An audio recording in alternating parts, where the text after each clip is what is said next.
सन्माननीय सदस्य जयंतजी पाटील साहेब. अध्यक्ष महोदय, आपल्या 293च्या प्रस्तावावर विरोधी पक्षाकडून आलेल्या बोलण्यासाठी मी या ठिकाणी उभा आहे. अध्यक्ष महोदय, महाराष्ट्रामध्ये आज शेतकऱ्याची दुरावस्था, राज्यातल्या नापिकी, दुष्काळ, टंचाई, आत्महत्या, शेतकऱ्यांच्या हमीभाव न मिळणं, खताची प्रचंड झालेली वाढ, शेतकऱ्यांचं दुप्पट उत्पन्न करण्याची घोषणाच राहिली. बऱ्याच शेतकऱ्यांना गतवर्षीची दुष्काळाची आणि पाऊस पडलेले झालेली अतिवृष्टीची मदत मिळाली नाही. विमा योजना कंपन्यांनी त्याचा बोजवारा उडवला. टँकरच्या माफियांची लुटालूट नागरिक हवालदिल. हर घर नल का जल योजनेद्वारे कोट्यावधी रुपये खर्चूनही त्याचा काही उपयोग झाला नाही. चारा छावण्या उघडल्या नाहीत आणि अध्यक्ष महोदय, अवकाळी पावसाची नुकसान भरपाई अद्याप मिळाली नाही. निर्यात बंदी असल्यामुळे कांदा उत्पादक शेतकरी चुकीच्या केंद्र सरकारच्या धोरणामुळे अडचणीत आला. कांदा, सोयाबीन, कपाशी, तूर, भुईमूग, धान, उडीद, मूग, हळद, मिरची या पिकांना न्याय देण्याचा कुठलीच भूमिका सरकार यशस्वीपणाने राबवू शकली नाही. दूध उत्पादकांना तर तोंडाला पानं पुसलेली आहेत. 5 रुपयाचं अनुदान देतो म्हटले, अनुदान आलं नाही. परत काल परवा घोषणा अर्थसंकल्पात करण्यात आली. त्यामुळे अध्यक्ष महोदय, दूध उत्पादक शेतकरी देखील महाराष्ट्रातला नाराज आहे. स्मार्ट प्रीपेड मीटर योजना काढली, जरा सरकार घाबरलं आणि हळूच सांगितलं की नाही ती काय सगळ्या सामान्य लोकांसाठी नाही आहे. आणि आता ती तात्पुरती घोषणा आहे. नंतर निवडणूक झाल्यानंतर हे सरकार आलं तर स्मार्ट प्रीपेड योजनाही ते राबवतील. आणि अध्यक्ष महोदय, बाकीच्या सगळे वेगवेगळी भ्रष्टाचाराच्या प्रकरणाचा हा प्रस्ताव अध्यक्ष महोदय आम्ही मांडलेला आहे. अध्यक्ष महोदय, मगाशी हरिभाऊ बागडेंनी भाषण केलं. त्यांनी सांगितलं की पाणी पुरवठा हर घर नल हर घर नल हर घर जल, हर घर नल हर घर जल. आणि त्यांनी सांगितलं की घोषणा 19 साली झाली आणि त्यात किती भ्रष्टाचार झाला, काय झाला, बाकीच्या सगळ्या गोष्टी त्यांनी वर्णन केल्या. काहीच झालं नाही, कसं झालं वगैरे वगैरे. मला एवढंच सभागृहाच्या निदर्शनाला आणायचंय की त्यावेळी जे पाणी पुरवठा मंत्री होते त्यांनी जे आरोप केले तेच मंत्री आजही पाणी पुरवठा मंत्री आहेत. त्यामुळे आम्ही काही बोलायची गरजच नाही. हरिभाऊ बागडेंनीच या नळ पाणी पुरवठा योजनांच्या बाबतीत बराचसा स्पष्टीकरण दिलेलं आहे. आणि अध्यक्ष महोदय, बाजारात चर्चा आता चालू आहे की किती पैसे खर्च करावे लागतात, एक टेंडर मिळवण्यासाठी किती खर्च, 10%, 12%. अध्यक्ष महोदय, लोकांच्यात नळ पाणी पुरवठ्याच्या योजनांच्या विषयी अतिशय गंभीर अशी चर्चा चालू आहे आणि अनेक ठिकाणी विनाकारण खर्च आणि योजना अपूर्ण अशी परिस्थिती महाराष्ट्रात झालेली आहे. अध्यक्ष महोदय, महाराष्ट्रात महाविकास आघाडीला भरभरून जनतेनं न्याय दिला आणि तो न्याय दिल्यानंतर अध्यक्ष महोदय, सरकार देखील थोडंसं धास्तावलेलं आहे आणि त्यामुळं जे जमेल ते, आम्ही चंद्र मागितला तर तो चंद्रही कदाचित दिला असता. त्यामुळं जे म्हणेल ते आता देण्याचं काम सध्या महाराष्ट्रात चालू आहे. अध्यक्ष महोदय, खरं म्हणजे एक नरेटिव्ह म्हणून एक नवा शब्द महाराष्ट्रात झालाय की समोरचे विरोधक फॉल्स नरेटिव्ह महाराष्ट्रात चालू करतायत आणि हे false narrative, fake narrative set करण्याचं काम झालेलं आहे असं समोरच्या बाजूनं प्रमुख नेते भाषणात सांगतायत. अध्यक्ष महोदय, त्यामुळे एक अतिशय एका कवीनं समर्पक शब्दात आपल्या भावना व्यक्त केल्या, त्या मी आपल्याला सांगतो. दबलाय शेतकरी, पचलाय शेतमजूर, देशोधडीला लागलाय सामान्य माणूस. सत्ताधारी म्हणतात फेक नरेटिव्हच्या नावाखाली जनतेला लावू चुना. जनता म्हणते हा नरेटिव्ह म्हणजे काय रे भाऊ, संपता संपत नाही परीक्षांचा घोळ, रोज नवनव्या भ्रष्टाचाराची होते पोलखोल, शिक्षणाचा कार्यक्रम लावला जातोय नीट, याच्या गोळ्या झाडल्या त्याच्यावर कोयता उगारला, या बातम्या ऐकून आलाय वीट. फेक नरेटिव्हच्या नावाखाली हे म्हणतात जनतेला चुना लावू. जनता म्हणते हा नरेटिव्ह म्हणजे काय रे भाऊ. कधी निर्यात बंदीने कांदा रडवतोय, कधी नापिकी, कधी दुष्काळ म्हणत शेतकरी ऊर बडवतोय. सत्ताधारी म्हणतात फेक नरेटिव्हच्या नावाखाली जनतेला लावू चुना. जनता म्हणते हा नरेटिव्ह म्हणजे काय रे भाऊ. कधी हा प्रकल्प, कधी तो प्रकल्प गुजरातला वळवला, तरुणांचा रोजगार तुम्ही पळवला. सत्ताधारी म्हणतात फेक नरेटिव्हच्या नावाखाली लावू चुना. सरकार मोजते आता शेवटच्या घटका, लोकसभेत दिला आता विधानसभेत देऊ फटका. आता फेक नरेटिव्हच्या नावाखाली नका आम्हाला लावू चुना. नरेटिव्हचा सगळा खेळ कळतोय रे भाऊ, आम्ही सारे महाविकास आघाडी सोबतच राहू. ही खरी महाराष्ट्रातली अध्यक्ष महोदय परिस्थिती आहे. अध्यक्ष महोदय, तुम्ही नरेटिव्ह म्हणून तुमच्याच स्वतःच्या चुकावर पांघरून घालू शकत नाही. शेतकऱ्याला तुम्ही योग्य भाव दिला नाही, शेतमजुराला योग्य न्याय दिला नाही, दुधाला तर भाव देण्याचा विषयच तुम्ही कधी केला नाही, कांद्याची निर्यात बंदी देखील तुम्हीच आणली, त्याचबरोबर महाराष्ट्रातले प्रकल्प शेजारच्या राज्यात गेले, तुम्ही काहीच केलं नाही. इथल्या शेतकऱ्यांच्या, इथल्या मराठी माणसांच्या विरोधात तुम्ही गोष्टी केल्या, म्हणून महाराष्ट्रातल्या जनतेनं तुम्हाला हा पराभव दाखवला. अध्यक्ष महोदय, एक चिंताग्रस्त अशी आकडेवारी तुमच्या समोर मी मांडतोय. आपण एकीकडे राज्याचा फार वेगाने विकास होतोय असं दाखवतोय, पण ग्रामीण भागात शेतकऱ्यांची अवस्था फार बिकट आहे. काही महिन्यामध्ये राज्यात मोठ्या प्रमाणात शेतकऱ्यांची आत्महत्या केल्याची माहिती समोर आली. जानेवारी 23 ते एप्रिल 24 या 16 महिन्याच्या कालावधीत शेतकरी आत्महत्येची आकडेवारी चिंताजनक आहे. या 16 महिन्यात तब्बल 3900 शेतकऱ्यांनी आत्महत्या केलेल्या आहे. जानेवारी ते एप्रिल 24 मध्ये 4 महिन्यात राज्यात 838 शेतकऱ्यांनी आत्महत्या केल्या. सर्वाधिक आत्महत्या 235 या जानेवारी महिन्यात झालेत. फेब्रुवारी 208, मार्च मध्ये 215, एप्रिल मध्ये 180 आत्महत्या झाल्याची नोंद आहे. याचा हिशेब लावायचा झाला तर 4 महिन्यात दररोज सरासरी 7 पेक्षा जास्त शेतकऱ्यांनी मरणाला कवटाळल्याचं दिसतंय. पण आपण गडबडीत होतो, लोकसभेची गडबड आपल्याला फार होती, त्यामुळे या सगळ्या गोष्टींकडे दुर्लक्ष झालंय हे खरं आहे. अमरावती विभागात सर्वाधिक 383 शेतकऱ्यांनी आत्महत्या केल्या. छत्रपती संभाजीनगर विभागात 267 शेतकऱ्यांनी आत्महत्या केल्या. नागपूरमध्ये 84 शेतकऱ्यांनी आत्महत्या केल्या. या 4 महिन्यात अमरावतीमध्ये 116, यवतमाळमध्ये 108, वाशिममध्ये 77, जळगावमध्ये 62, बीडमध्ये 59, छत्रपती संभाजीनगरमध्ये 44, धाराशिवमध्ये 42, वर्ध्यामध्ये 39, नांदेडमध्ये 41, बुलढाण्यात 18, धुळ्यामध्ये 16, अहमदनगरमध्ये 14 शेतकऱ्यांनी आत्महत्या केल्या. अध्यक्ष महोदय, सर्वात जास्त आत्महत्या अमरावती आणि यवतमाळमध्ये झाल्या. या तुमच्या सगळ्यांच्या माहितीसाठी सांगतो की पंतप्रधान नरेंद्र मोदी साहेब यांनी याच यवतमाळ जिल्ह्यातून चाय पे चर्चा कार्यक्रम घेत निवडणुकांच्या प्रचाराला त्यावेळी सुरुवात केलेली होती.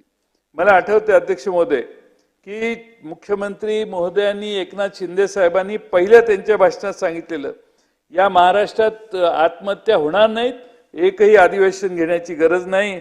तुम्ही मुख्यमंत्री झाल्यानंतर जवळपास 7 अधिवेशनं झाली, प्रत्येक अधिवेशनात आम्ही सांगतोय की यंदा इतक्या शेतकऱ्यांनी आत्महत्या केल्या. अध्यक्ष महोदय, सभागृहात मुख्यमंत्र्यांनी एकदा घोषणा केली तर त्याचं पालन झालं पाहिजे, त्याची काळजी घेतली पाहिजे. आणि म्हणून अध्यक्ष महोदय, ज्या गोष्टी शक्य नाहीत त्या बोलून आपण कमिटमेंट दिली आहे, तर त्याची मी आकडेवारी सांगितली, त्याची अंमलबजावणी झाली नाही हे स्पष्टच आहे. शेतकरी आत्महत्या का करतो याच्या खोलात सरकार जात नाही. आज अवकाळी, दुष्काळी, नापिकी, पिकांचे नुकसान या सर्व गोष्टींमुळे शेतकरी हवालदिल झालाय. एक सोयाबीनचा खर्च परवडत नाही, कापसाचा खर्च परवडत नाही, आणि त्यामुळे अध्यक्ष महोदय कापसाला दर 6,500 वर जात नाही. सोयाबीनचा दर किती आहे आपल्याला माहिती आहे, 4,200 रुपये. आणि त्यामुळे अध्यक्ष महोदय हे दोन्ही पिकं, सगळीच पिकं म्हणजे मग उडीद असो, मुगाचे तेच हाल झालेत. सिंचन व्यवस्था असेल ते दुसरे नगदी पीक म्हणून कपाशीकडे पाहतात, पण त्याचाही बोजवारा उडालेला आहे. आणि त्यामुळे अध्यक्ष महोदय, दुष्काळ म्हणजे केवळ पाणी टंचाई नाही, कोरडा दुष्काळ, ओला दुष्काळ अशी अनेक रूपं महाराष्ट्रानं आता बघितली आहेत.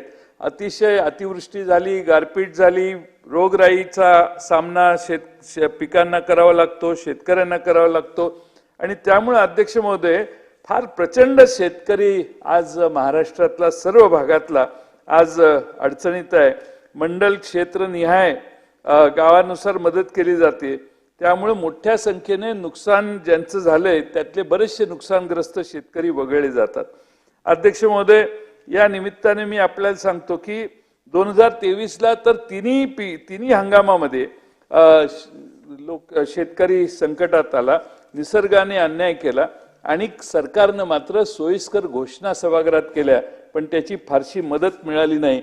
मगाशी मार्च ते मे 2023 अवेळी पाऊस 551 कोटी अजून यायचे आहेत. जून ते ऑक्टोबर 2023 अतिवृष्टी व पूर 1276 कोटी मिळायचे आहेत. नोव्हेंबर ते डिसेंबर 23 अवेळी पाऊस 2277 कोटी मिळायचे आहेत. जानेवारी ते फेब्रुवारी 2024 वादळी वारे गारपीट 328 कोटी मिळायचे आहेत. मार्च ते एप्रिल 2024 वादळी वारे गारपीट 329 कोटी मिळायचे आहेत. पीक विमा योजना खरीप 2023 700-750 कोटी मिळायचे आहेत. रब्बीचे 72 कोटी मिळायचे आहेत. नमो शेतकरी महासन्मान निधी योजना चौथा हप्ता येईल तो, पण 1845 कोटी. शेतकरी सन्मान योजना 2017 5975 कोटी मिळायचे आहेत. महात्मा ज्योतिराव फुले शेतकरी कर्जमाफी योजना 2019 40 कोटी. असे वेगळे आकडे आपल्या समोर मगाशी देखील सुनील प्रभू यांनी देखील सांगितलेले आहेत. त्यामुळे अध्यक्ष महोदय, पंचनामे करतो म्हणतात, पंचनामे होत नाहीत. पंचनामे करण्यासाठी अध्यक्ष महोदय नुकसान पंचनामे केले तर घोषणा होतात, घोषणा झाल्या तर त्या महिन्याभरात तरी किमान त्याला मदत मिळाली पाहिजे. पण मी हे सगळे आकडे सांगितले ते बराच काळ न मिळालेले आकडे आहेत. महिने माणसांना वाटतं ही मदत येईल. आणि म्हणून अध्यक्ष महोदय, या सगळ्या गोष्टीत माझी आपणाला विनंती आहे की सरकार पूर्णपणाने अपयशी ठरलेलं आहे. अपयशी ठरलेल्या सरकारने शेतकऱ्याचा विश्वास गमावलेला आहे. आणि म्हणून त्यासाठी या सरकारने आपल्या ज्या योजना आहेत त्या योजनेमध्ये देखील सातत्य ठेवणं आवश्यक आहे. आता एक ऊस उत्पादकांचा प्रश्न आहे. केंद्र सरकारने घोषणा केली ज्यूस टू इथेनॉल हा नवा मार्ग त्यांनी सुरू केला आणि वेगवेगळ्या महाराष्ट्रातल्या कारखानदारांनी डिस्टिलऱ्या उभ्या केल्या आणि अचानक घोषणा केली की ज्यूस टू इथेनॉल बंद. ज्यूस टू इथेनॉल बंद म्हटल्यावर महाराष्ट्रातले 20-22 कारखाने संकटात आले, ते अडचणीत आले. काय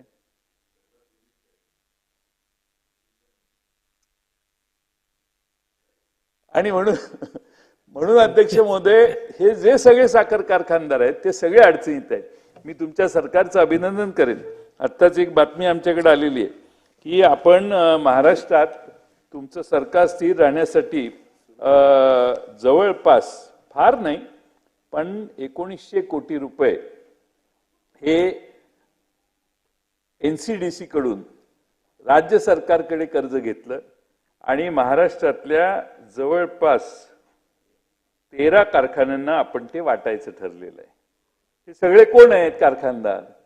हे कारखानदार म्हणजे लोकनेते सुंदरराव सोळंके सहकारी साखर कारखाना, संत दामाजी सहकारी साखर कारखाना, वृद्धेश्वर सहकारी साखर कारखाना, लोकनेते मारुतराव घुले सहकारी साखर कारखाना, Kisan Veer Satara cooperative sugar factory, Kisan Veer खांडाला, असे सगळे आपले सध्या जे तुमचं लोकसभेत ज्यांनी सेवा केलेली आहे त्या सगळ्यांना त्यांचा उपकार फेडण्याचं काम आपण चांगल्या पद्धतीने केलेलं आहे. आमची काय त्याच्याबद्दल म्हणणं नाही, कारण कारखान्याच्या नाही हे सगळे संकटात असणारे कारखाने, मी अभिनंदन केलं ना, मी विरोध कुठे केला? मी तुमचं अभिनंदन केलं की ह्या कारखान्यांना 13 कारखान्यांना तुम्ही मदत केली, पण आमच्या अशोक पवारांचा कारखाना ह्यात घेतला असता तर ह्याला अधिक चांगलं स्वरूप निर्माण झालं असतं. तुम्ही कुणावर अन्याय करणारे मंत्री नाही आणि त्यामुळं यांची जेवायची वेळ साहेब 9 वाजताची आहे. त्यामुळे अशोक पवारांचा कारखाना हा करायला काहीच हरकत नव्हती, पण ते नाव राहून गेलं. 2-3 असे कारखाने आहेत की ज्यांना हातात कमळ घेता आला नाही, ज्यांना हातात महोदय संपूया आता, बसून बोलू. अशा सर्वांना आपण म्हणजे इन्क्लुझिव्ह डेव्हलपमेंट कशी असते ती सर्वांना बरोबर घेऊन घ्यायची असते. ठीक आहे, पण सरकारने घेतलेला निर्णय जो आहे त्याच्यात हे कारखाने वाचतील. हे सगळे कारखाने अडचणीत आलेले, संकटात आलेले कारखाने आहेत. यांनी कारखाने सरळ चालवले नसतील, काही संकट असतील त्यांची, आणि त्यांना तुम्ही मदतीला धावून आला आणि 2-1 हजार कोटी रुपये हे आज तुम्ही त्यांना वाटप करताय. याबद्दल आपलं किती अभिनंदन करावं तेवढं थोडं आहे. मी याला विरोध करत नाही. मनातून तुमच्या जी चांगली भावना तुमच्या मनात या क्षणी मला तुमच्या चेहऱ्यावर दिसते आहे, तीच भावना तुमच्या मनात असेल अशी अपेक्षा मी या निमित्तानं करतो. पण अध्यक्ष महोदय, विनोदाचा भाग जाऊ दे, पण महाराष्ट्रामध्ये शेतकरी संकटात आलेला आहे आणि या अडकलेल्या संकटात असलेल्या शेतकऱ्यांनी, तुम्ही आता तुमचे वर दिल्लीत संबंध चांगले असतील, मला खात्री आहे. तुमचे तर पूर्वीपासूनच चांगले होते, त्यामुळे जुनी ओळख तुमची आहे, त्यामुळे तुम्ही ज्यूस टू इथेनॉल हा प्रश्न सोडून द्या. हा फार महत्वाचा प्रश्न आहे. आणि बाकीचे हे पहिले 1, 2, 3 ह्यांना काही जमणार नाही. पण तुम्ही कानात जाऊन जर बोलला, संपत झालं मी साहेब, हे जर कानात जाऊन बोलले, तिकडे बघू नका, इकडे बघू नका. तिकडे बघितलं का अजून वाढतंय, तिकडे बघितलं की परत वाढतंय. तिकडे बघितलं की कळतं सरकारला कळतंय किंवा नाही, तिकडे बघितल्यावर कळत नाही, सरकारच्या कानात जात. हा, तर आपल्याला खास विनंती आहे की तुम्ही उद्याचा दिवस चुकला तरी चालेल, पण तुम्ही दिल्लीला जावा आणि एवढं काम करून घ्या. म्हणजे महाराष्ट्र किती 22 कारखाने, 22-23 कारखान्यांना, आणि तो जुना निर्णय आहे. धोरण एकदा ठरलं की सरकारने धोरण बदल हा मोठा प्रॉब्लेम आहे. आणि एकदा आपण महाराष्ट्रात आणि देशात मोदी साहेबांनाही आपण हे तुमच्या मार्फत सांगा की एक पॉलिसी ठरली की बाबा शेतकऱ्यांना कशी निर्यात आणि आयातीला काहीच अडवायचं नाही. तसं असेल तर मग जगातून सगळ्या गोष्टी इथे येतील. पण कांद्यासारख्या निर्यातीच्या बाबतीतला निर्णय, निर्यात बंदी करणं, शेतकऱ्याला, भारतातल्या शेतकऱ्याला जेवढे पैसे मिळता येईल तेवढे मिळायला पाहिजेत. आणि मनमोहन सिंगांच्या सरकारने 2004 ते 14 ही पॉलिसी टिकवली की शेतकऱ्यांना जेवढे ग्रामीण भागात पैसे जातील तेवढी आपली इकॉनॉमी बळकट होईल. आणि म्हणून माझी मुद्दामून ही विनंती आहे. स्मार्ट प्रीपेड मीटर योजना आहे. आपल्याला 84,000 कोटी रुपये वीज मंडळाचे थकलेले आहेत. आपल्याला माहिती आहे की नाही माहित नाही मंत्री महोदय, पण 84,000 कोटी रुपये थकलेले आहेत. त्यातले 30,000 कोटी मुद्दल व्याजच आहे. त्यामुळे ते व्याज, दंडव्याज माफ केलं तरी 54,000 कोटी रुपये हे वीज मंडळाचे मिळायचे आहेत. आणि त्यामुळं वीज मंडळ संकटात यायला लागलेलं आहे. वीज मंडळातले अधिकारी आपल्या नोकऱ्या राहतील का जातील, पगार होईल का नाही, ह्या संकटात आहेत. त्यामुळे त्याकडेही आपण लक्ष द्यावं. चंद्रपूरच्या महाऔष्णिक वीज केंद्रात निविदा प्रक्रिया, साहित्य खरेदीत झालेला भ्रष्टाचार आहे. आदिवासींच्या बाबतीतलं ते काही मुद्दे आहेत. आणि रुग्णवाहिका खरेदीमध्ये फारच घोटाळा झालेला आहे. तुम्ही त्याचा तपास घ्या. तुम्ही विरोधी पक्ष नेते होता, त्यामुळे तुमची तपासाची बुद्धी जागरूक असेल असा विश्वासानं मी हे सगळं बोलतोय. सरकारमध्ये तुम्ही बसलेला असला तरी ह्या रुग्णवाहिका खरेदीमध्ये झालेला घोटाळा जो आहे तो जरा मोठा आहे, जरा साईज जास्त मोठी आहे. तुम्ही याची चौकशी करा आणि मला माहिती 2 दिवसात द्या, म्हणजे विधानसभेत त्या बाबतीत बोलता येईल आम्हाला.